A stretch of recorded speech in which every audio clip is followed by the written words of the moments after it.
Diga, mãe, que eu cheguei. Cheguei, tô chegado. Esperei bem esperado. Nessa minha caminhada, sou água de cachoeira. Oi, eu sou Pérola de Oiá. Estamos dando início hoje ao nosso primeiro programa na Casa da Negra Pérola.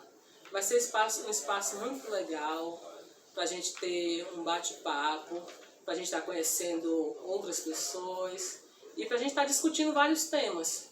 E hoje eu tenho aqui comigo a minha grande amiga Raquel Dias, ativista social, gestora, que vai nos falar um pouco sobre a invisibilidade do povo negro desde a nossa ancestralidade até os dias de hoje.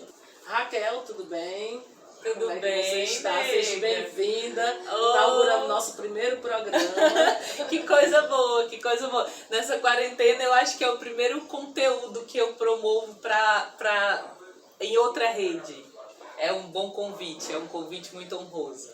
Oh, coisa boa. Eu espero que esse nosso bate-papo venha a somar bastante para quem está do outro lado escutando, e eu espero que goste dessa nossa proposta. Com certeza. Na Casa da Negra Pérola. Com certeza, com certeza.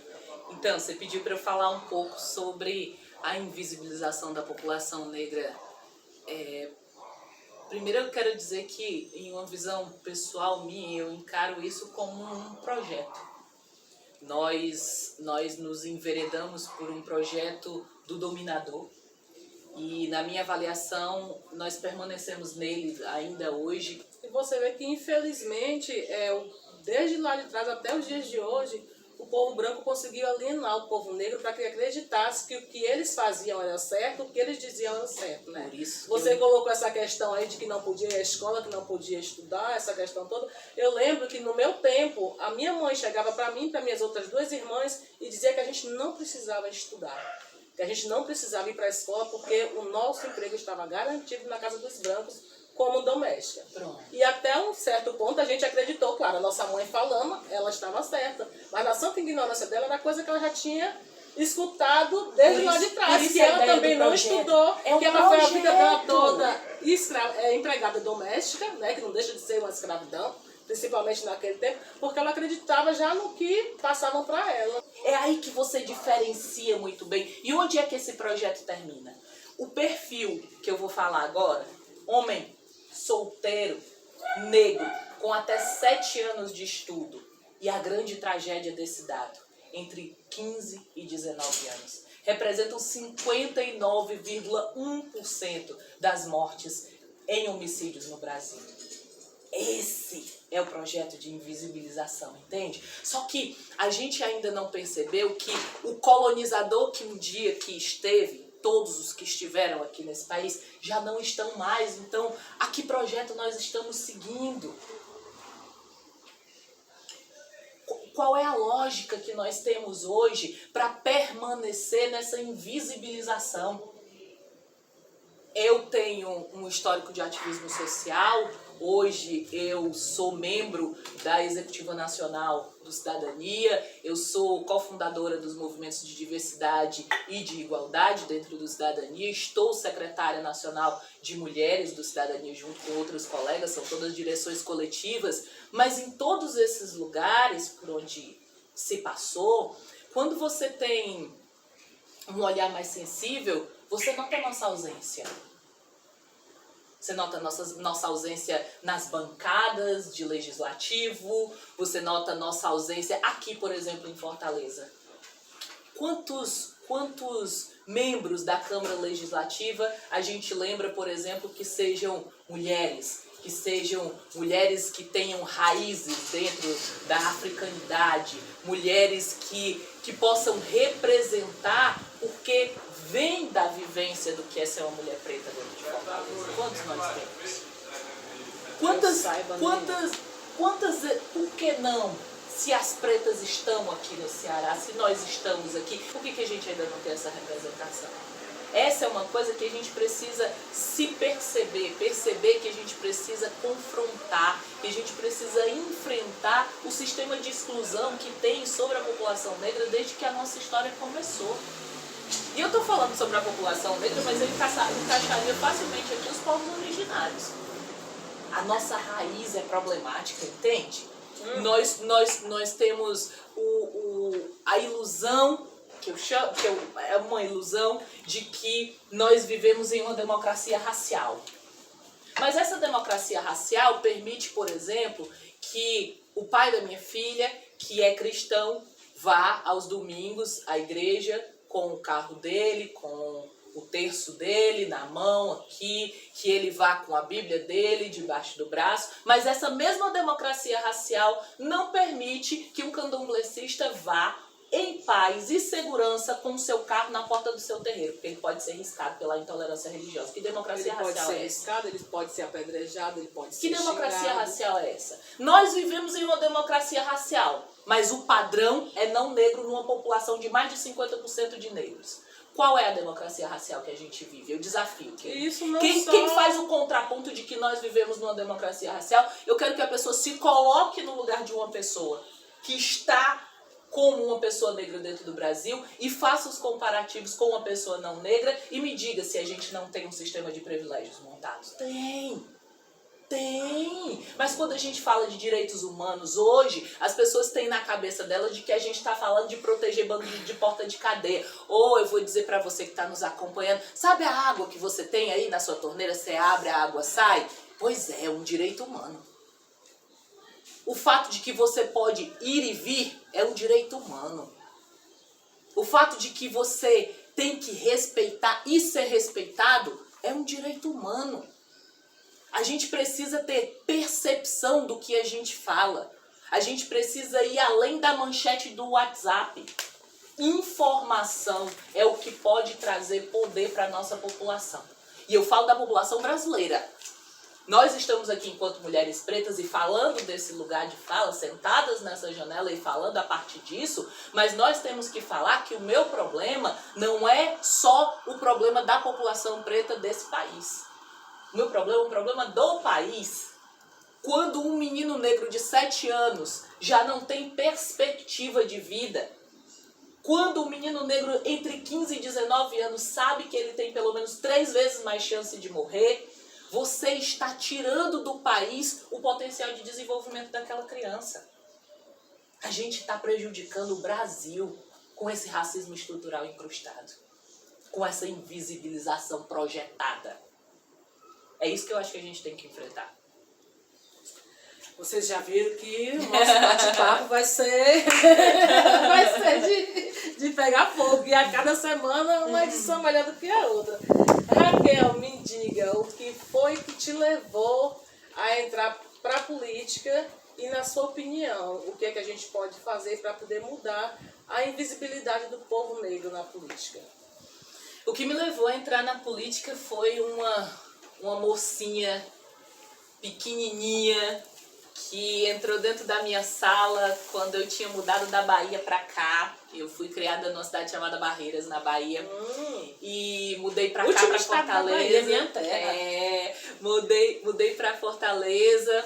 Cheguei num colégio que pra mim era o maior colégio do mundo, que eu já tinha visto, que era o Justiniano, uma menina ainda, adolescente. Justiniano de Serra. Isso. Conheci. E logo quando eu cheguei, tinha a luta pela implementação das carteiras de estudante aqui em Fortaleza. E tinha um agrupamento que era muito forte, que era a Juventude Popular Socialista, a JPS, e eles tinham uma célula dentro do meu colégio, do Justiniano de Serpa, e eu tava lá assistindo aula e tal, um dos líderes, inclusive, estudava dentro da minha sala. Chegou uma baixinha de olho verde, cabelo enrolado, pintado de louro na época, muito falante, convidando a gente para ir para a manifestação, que eu não sabia o que era naquele momento, que eu não tinha percepções que a maturidade traz sobre o que é ser mulher negra, não tinha. O que me chamou a atenção foi, olha, aqui nesse lugar o povo vai pro meio da rua pra lutar, né? Quero ir também.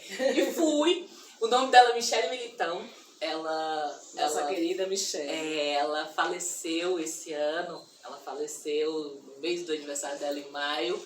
Mas foi ela que me trouxe, foi ela que me inspirou. Eu gosto muito de dizer isso, assim. A Michele foi uma mulher que me ensinou muito sobre ser mulher, sobre a liberdade de ser mulher e como isso é importante. E junto com isso, junto com a turma, você acaba percebendo que, olha, peraí, você não está fazendo os questionamentos que você deveria fazer, sabe? Eu tinha, da minha posição confortável de leiga, eu tinha discurso de bacana, tipo, mas tem que ver, muito nova, né? Como você se reconstrói, ainda bem. Que o Lorum abençoe. Eu tinha o discurso de bacana de dizer, olha, mas cota, é importante que seja cota social. Eu nunca tinha lido a lei, sabe, assim, quando você faz as coisas sem profundidade, eu nunca tinha lido a lei para entender que a lei de cotas já tem esse viés social, ela já cobre isso, que na verdade o que você precisa é de implementação, como a gente precisa de implementação pela 10.639, que é a Lei de Educação para as Relações Étnico-Raciais, que eu tive o prazer de trabalhar na coordenação dos trabalhos durante o tempo em que eu trabalhei no Ministério da Educação. Eu fui descobrindo com a política, primeiro que ninguém vai te dar nada. Essa é uma verdade. Você tem que se juntar com quem pensa e converge com você e enfrentar e ter voz. A voz é muito importante. Eu vi um negócio que é verdade. Não é que as pessoas vão me dar voz ou me deram voz. Ninguém tem que me dar voz nenhuma. Eu já estava aqui. As pessoas precisam reconhecer que aquilo que eu tenho para contribuir é importante para aquela luta. Então, eu passei a fazer um autorreconhecimento da minha voz durante o processo em que eu me apresentei para a política. Ninguém na minha família é político. A fazer muito bem. Ninguém da minha família é político. Minha mãe, inclusive, brinca dizendo que da minha família todo mundo é normal. Ninguém da minha família é político. Eu não sou filha de político. Eu não tenho as tais das posses. Então, eu não tenho família nobre ou nada disso. Mas estou hoje membro da Executiva Nacional do meu partido porque não tive medo quando o espaço se apresentou. E quando ele não se apresentou, a gente engrossa mais um pouco a voz, sobe mais um pouco o tom, pega um raio aqui e outro ali de olhar que dá certo também. Com certeza. A política é para mim hoje um espaço de ferramenta para ajudar outros irmãos e outras irmãs. E eu gosto muito disso. Raquel, como você sabe, eu sou de Salvador, sou baiana, nata. E lá em Salvador, lá na Bahia, a gente sabe que 90% da população é negra, né? E quando eu cheguei aqui em Fortaleza, eu achei assim muito estranho o fato das pessoas não se reconhecerem enquanto negro. Na época em que eu cheguei, as mulheres principalmente, ou era branca ou era parda. Porque é muito cômodo ser pardo, porque você fica o tempo todo em cima do muro. Se o lado do preto estiver dando vantagem, você não, eu sou preta, você pula pro lado do preto. Se o lado do branco estiver dando vantagem, você pula pro lado do branco, é só branca, né? E isso particularmente me incomoda muito, mas eu também é uma coisa que eu não vou chegar para as pessoas para poder opinar. Eu queria saber a sua opinião quanto a isso, quanto a esse comportamento do povo. Faz parte desse projeto de invisibilização. A existência desse critério de você poder ser pardo já é dizendo assim para você, olha, não é muito bom você ser preto, então eu vou te dar outra opção. E aí você vai lá e bota parda. Na minha certidão de nascimento eu sou parda. Até eu ter a percepção que nós estávamos falando de uma mulher preta, eu não estou falando de uma mulher negra, que é pardo com preto, eu não estou falando de uma mulher parda, que tem a tendência, enquanto parda, de pender pro lado branco, porque é mais convencional, porque é mais aceito, que tem a tendência de alisar os cabelos sem perceber que ali está escondendo sua identidade. Não que você não possa, você pode fazer o que lhe der na telha. Mas quando você reflete sobre isso, você entende. Do meu ponto de vista foi assim, eu que estou aqui diante de você, você que me conhece da luta, demorei 30 anos para entender que estava diante de uma mulher preta e não de uma mulher parda. Precisou que a minha filha viesse para esta barriguinha aqui, a Gabriela, que você conhece, que hoje tem 5 anos, que tem 5 anos, se estivesse aqui não estava deixando a gente fazer nada disso, que tem 5 anos, para que eu engravidasse dela e não pudesse mais alisar o cabelo, não pudesse mais esconder. E como eu tinha receio disso, e eu não notava A gente não tá falando de uma pessoa que... Ah, não, mas é porque o fulano é alienado, ele não pensa sobre isso, ele não fala sobre isso. Eu já estava em movimento, eu já era de movimento. Eu tô em movimento desde 90 e tantos. E eu não notava. É tão... O soterramento que fazem da nossa identidade é tão cruel que você não nota. Quando meu cabelo surgiu, quando... Pra mim, enquanto mulher preta, foi muito nesse sentido. Quando meu cabelo surgiu... Eu tinha receio de deixar ele solto, porque as pessoas dizem que seu cabelo é ruim, de bombril. Ah, você não pintiu o cabelo? As pessoas já perguntaram isso pra você? Já perguntaram, todo mundo já ouviu essa pergunta. Mulher preta com o cabelo crespo sempre ouviu essa pergunta. Então eu tinha muito receio. E aí onde entra essa história do uma sobe e puxa a outra, e é por isso que eu estou aqui gravando com você, e é por isso que eu acho que a gente precisa atrair cada vez mais mulheres pretas para vir, para serem vistas, para serem ouvidas, para serem reconhecidas. Por conta desses momentos, eu vi uma menina de 12 anos no YouTube, e ela ensinava como montar um black. E aí no meio da fala dela, ela dizia uma coisa que era o seguinte: você não, só tem uma coisa para você botar o seu cabelo do jeito que você quer. Você precisa perder o medo. E foi essa menina de 12 anos no YouTube que fez eu entender que eu tinha medo. Eu tinha medo de ser quem eu sou. Isso é parte do projeto de invisibilização. Eu vim perder o meu medo aos 17 anos de idade, que até então era aquele ferro quente, queimando o couro cabeludo, mas se o cabelo não tivesse liso, esticado, pra mim não tava bom, eu não saía na rua, porque o povo ia falar do meu cabelo duro, ia dizer que era bombril, exatamente tudo isso. Quem não? Qual mulher negra que não passou por isso? Qual mulher negra que não? Quem não? Mas agora, se você for procurar... Tem milhares de meninas novas, essa juventude que tá chegando, que bom, sabe? Que bota o cabelo pra cima, que você, no meu tempo de escola, era raridade. E tá com uma coragem que a gente não tinha naquele tempo. E que a nossa família não deixava, ainda tinha isso. A minha mãe passou banha de galinha no meu cabelo, minha filha. Diz ela que era pra melhorar o meu cabelo. Se minha mãe, que é a mulher que mais me ama nessa vida, diz que eu preciso melhorar o meu cabelo, quem sou eu para dizer que não vai, então, na minha cabeça eu tinha que melhorar o cabelo, mas na cabeça das pessoas que eu tinha que melhorar. Então isso é parte desse projeto de invisibilização. Você é ensinada a odiar a sua boca, o seu nariz, a forma do seu corpo. Uma mulher preta dificilmente vai ter o padrão corporal de uma mulher europeia. É natural isso, mas as pessoas, o mundo tenta dizer pra você que você tá do jeito errado, que você nasceu do avesso. É por isso que as pessoas têm a tendência a correr por parto. Eu ouvi ano passado, no dia 20 de novembro do ano passado, olha a ironia, que eu não podia dizer que eu era uma mulher preta, porque eu era tão bonita, eu era quase branca. Eu ouvi em 2019, no ano passado.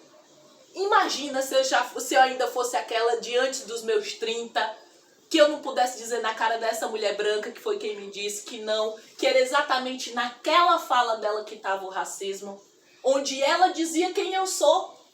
E são coisas que a gente escutava antes, que a gente não poderia falar, a gente não tinha o local de fala, né? Ficava calada. E hoje em dia que a gente fica prestando atenção às bárbaras que a gente passou quando a gente era criança, né? Eu lembro que minha mãe trabalhava na casa de doméstica, na casa do povo, lá na Bahia, e o filho da empregada, da patroa, implicou comigo, porque ele ficava dizendo que eu, séria, que eu era até engraçadinha, mas que eu, quando eu começava a rir, que eu parecia um gorila, que a minha face mudava, que eu ficava parecendo uma gorila. Por muito tempo eu parei de rir na frente desta criança, eu ficava, na frente da mãe dele eu ficava com vergonha de rir. Você acredita nisso? Claro. Durante muito tempo. Claro.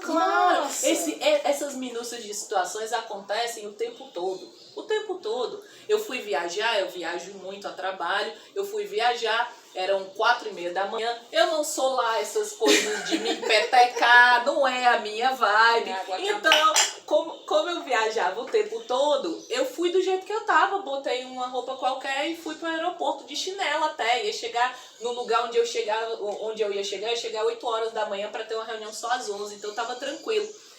Passaram-se 12 pessoas na minha frente.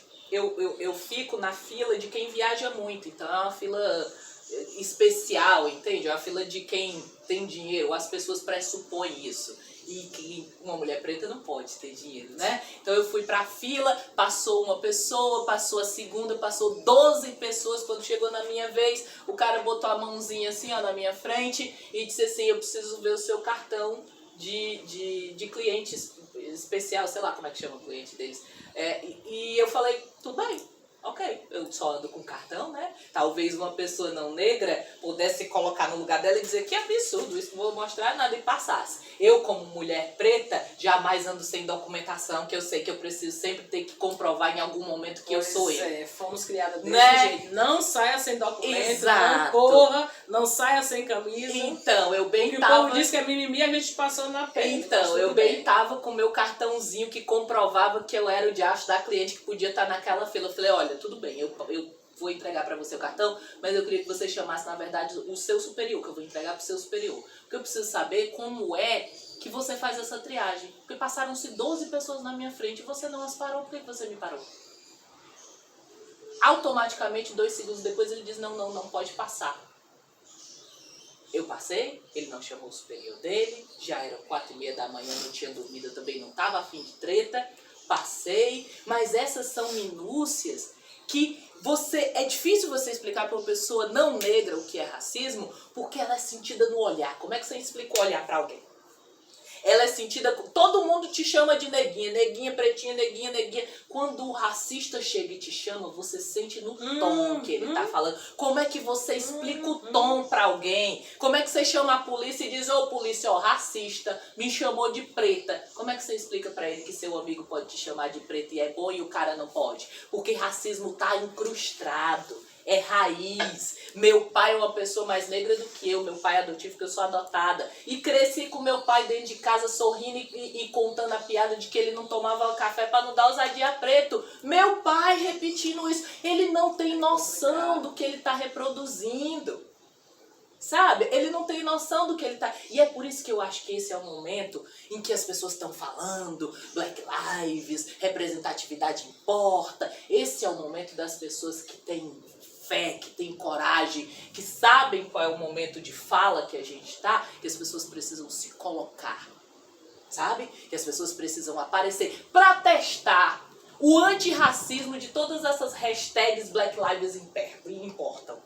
Angela Davis diz isso. Você não pode ser apenas não racista. Você precisa ter atitudes antirracistas. É mesmo, amigo. Você consegue ser antirracista? Você consegue, durante o período eleitoral, tirar o dinheiro, tirar a cor, tirar o local social de onde vem o seu candidato e prestar atenção nas ideias? Escolher pelas ideias, escolher pela importância daquela representatividade? Será que esse é o ano da gente mudar essa história de nunca ter tido uma mulher preta e de raiz africana dentro do Legislativo de Fortaleza? Entende? Eu acho que esse é o momento do surgir. É isso que a gente quer falar sobre nós, a gente quer dizer quais são as importâncias. Ouça o que eu estou lhe dizendo, eu não estou falando de candidaturas de mulheres negras que são pinçadas no meio da rua ou de mulheres em geral para completar a chapa. Eu estou falando de mulheres que estão, e de homens também, claro. Eu estou falando de pessoas que estão nessa condição de pessoas politizadas e que entendem que esse é o momento em que devem ser opção para o eleitor brasileiro. Para que o eleitor brasileiro faça reflexões sobre como ele constrói o voto dele. Se nós temos maioria de população, se nós temos hoje o cidadão reconhecendo que o racismo é um problema estrutural da sociedade brasileira, da sociedade fortalezense, da sociedade cearense, esse é o momento para as pretas e os pretos se colocarem à disposição e medir a força que tem esse discurso e a importância que tem isso para as pessoas dentro do país. Vocês já viram que não vai ser nada fácil, né? E o que é fácil, esses nossos nega? bate-papos na casa da Nega Bela não vai ser nada fácil. Raquel, minha linda, eu queria te agradecer por ter se disponibilizado a vir esse bate-papo com a gente aqui, gostoso, dando início a esse nosso primeiro conversa na casa da Nega Pérola, né? Que virão muitos outros e eu tenho certeza que vai ser tão agradável quanto esse teu, Assim né? espero. Em comemoração ao Mês das Pretas, na próxima semana vamos estar recebendo a nossa queridíssima Lena Oxia, que é a primeira, acho que é a primeira mulher trans de Fortaleza. Maravilhosa. Sou apaixonada por ela, mulher preta, mulher trans, que também vai ter uma conversa assim muito massa. Eu espero que todos gostem, né? Eu espero que sim. E até a próxima segunda, se Deus quiser e minha mãe Ançã permitir. Obrigada, gente.